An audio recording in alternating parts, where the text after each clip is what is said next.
ମୁଁ ସନ୍ଧ୍ୟା ଆପଣମାନଙ୍କୁ ମୋର ୟୁଟ୍ୟୁବ୍ ଚ୍ୟାନେଲ୍ ରିସି ପାଣିକି ସ୍ୱାଗତ। ଆପଣମାନେ ସବୁ କେମିତି ଅଛନ୍ତି? ମୁଁ ତ ଭଲ ଅଛି, ଆପଣମାନେ ସବୁ ଭଲ ଥିଲେ। ଆଶା ବିଶ୍ୱାସ ଟାଇମ୍ ତ ପାଖାପାଖି ହେଇଗଲାଣି ସନ୍ଧ୍ୟା 6ଟା ହେବ।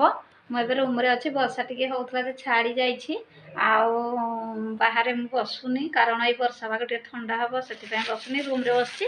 ଆଉ ଚାଲନ୍ତୁ ଭିଡ଼ିଓ ଷ୍ଟାର୍ଟ କରିବା। ତା ପୂର୍ବରୁ କହିଦେଉଛି ଚ୍ୟାନେଲ୍ରେ ବି ନୂଆ ଯେଉଁମାନେ ଅଛନ୍ତି please like comment share subscribe କରିଦେବେ, ଭଲ ପାଇବା ଦେବେ, ସପୋର୍ଟ କରିବେ।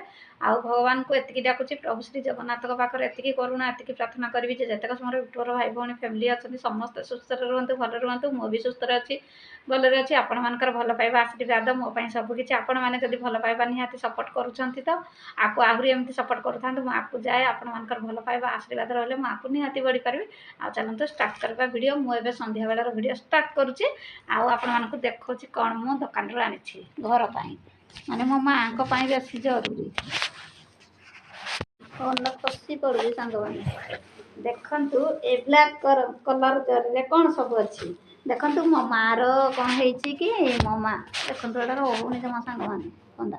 ମୋ ମାଆର ଯେଉଁ ଘରର କ'ଣ ହେଇଛି କହିଲେ, ଆପଣଙ୍କର ଯେଉଁ ଫ୍ୟାନ୍ର ରେଗୁଲାର ଫ୍ୟାନ୍ ପୋଡ଼ି ଯାଇଥିଲା, ମାନେ ବିଜୁଳି ଯେଉଁ ବର୍ଷା ହେଲା ମଝିରେ, ଆଉ ସେଇଟା ଠିକ୍ କରାହେଲା। ଆଉ ଦୁଆର ଫ୍ୟାନ୍ଟା ବି 2ଟା ଫ୍ୟାନ୍ ଠିକ୍ କରାହେଲା।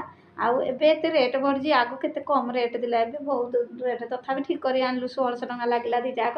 ତଥାପି ମାଆର ରେଗୁଲେଟର୍ ନାହିଁ, ପୁରା ସ୍ପିଡ଼୍ ଫ୍ୟାନ୍ ଚାଲୁଛି। ସେଠୁ ମାଆ କହିଲା ଆଉ ରେଗୁଲେଟର୍ ସୁଇଚ୍ ବି କାମ କରୁନଥିଲା ଯୋଡ଼େ। ଆଉ ମୋ ଘରେ ଚାର୍ଜ ମୋବାଇଲ୍ ଚାର୍ଜର ସେକୁ ପିନ୍ କୋଡ଼୍ ବି ଭାଙ୍ଗି ଯାଇଥିଲା। ଆଉ ଗୋଟେ ଆଣିଛି କ'ଣ କହିଲେ ଆପଣଙ୍କର ହୋଲ୍ଡର୍। ଆଉ ଦେଖନ୍ତୁ ମୁଁ କ'ଣ ଆଣିଛି ଆପଣଙ୍କୁ ନିହାତି ସେୟାର କରୁଛି।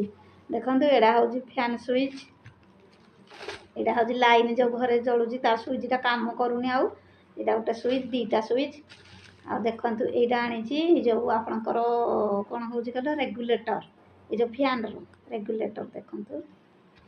ଆଉ ଏଇଟା ହୋଲ୍ଡର୍, ଏଇଟା ହୋଲ୍ଡର୍, ଏଥିରେ ବଲ୍ ଜଳିବ। ଆଉ ଏଇଟା ଚାର୍ଜ ପିନ୍ଟା ଢିଲା ହେଇଯାଇଛି, ପୁଣି ଆଉ ଗୋଟେ ଆଣିଲି।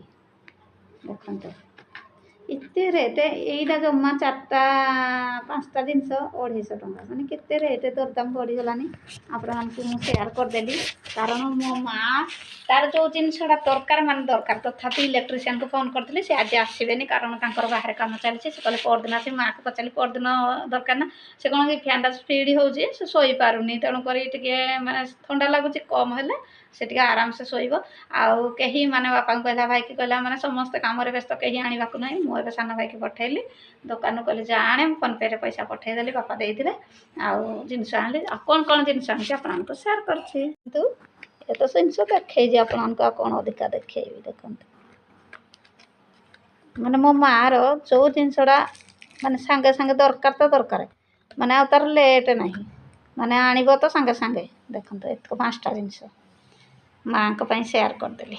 ଆଜି ନହେଲେ ଜିନିଷଟା 5 ଦିନ ସମ୍ଭାଳିବ, ମାନେ ବୁଢ଼ୀ ମଣିଷ, ତାଙ୍କର ଯେଉଁଟା ଦରକାର ମାନେ ସାଙ୍ଗେ ସାଙ୍ଗେ। କାରଣ ସିଏ ମୋ ମାଆ କ'ଣ କରେ କି, ମଶା କାମୁଡ଼ିଲେ ଜମା ବି ଶୋଇପାରିବନି। ଆଉ ମଶୁରୀ ତ ଟାଣିବନି ଜମା, ସେ ଆକାଶିଆ ମଣିଷ। ମୁଁ ତ ଟାଣୁନି, ମୋ ମାଆ କ'ଣ ଟାଣେ। ଆମର କେହି ମଶୁରୀ ଟାଣୁନାହାନ୍ତି। ଆମର ଫ୍ୟାନ୍ ଲାଇନ୍ ଥିଲେ ଲାଇନ୍ ନହେଲେ ବହୁତ ଛଟପଟ। ଇନଭର୍ଟର୍ ଥିଲେ ବି ଫ୍ୟାନ୍ ମାନେ ବୁଲେ, ମାନେ କମ୍ ବୁଲେ, ସ୍ପିଡ଼୍ ଏତେ ବୁଲେନି।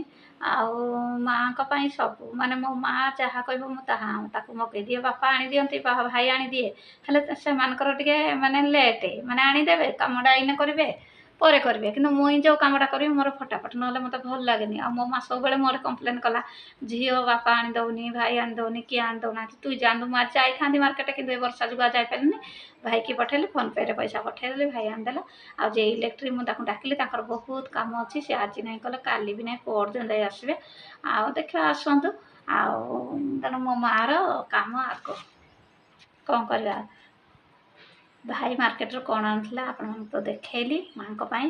ଆଉ ଚାଲନ୍ତୁ ଭିଡ଼ିଓଟି କ'ଣ କରିବା, ରଖିବା।